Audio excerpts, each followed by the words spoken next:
అందరికీ praise the lord.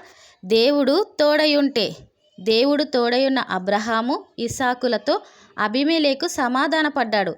దేవుడు తోడయున్న యాకోబు తన మామ ఇంటి నుండి వట్టి చేతులతో పంపివేయబడలేదు.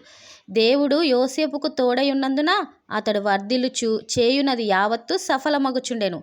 దేవుడు మోషే నోటికి తోడయున్నందున అతడు చేయవలసిన దానిని గురించి బోధింపబడుచుండెను. దేవుడు యెహోషువకు తోడయున్నందున ఏ మనుషుడు అతని ఎదుట నిలవలేకపోయెను.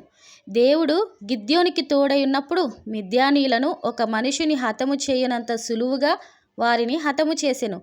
దేవుడు సమూయేలుకు తోడయున్నందున అతని మాటలలో ఏదియూ తప్పిపోలేదు. దేవుడు దావీదునకు తోడయున్నప్పుడు అతను పోయిన చోటనెల్లా అతడు కాపాడబడుచు జయం పొందుచుండెను. అంతేగాక అతడు అంతకంతకు అధికమగుచుండెను. దేవుడు పౌలుకు తోడయున్నందున కొరంథీ పట్టణంలో అతనికి హాని చేయుటకు ఎవడునూ రాలేదు. ఇట్టి పితరుల దేవుడు మనకును తోడయుండునుగాక. ఆమెన్. వీడియో కనుక నచ్చినట్టయితే please subscribe friends. Thank you.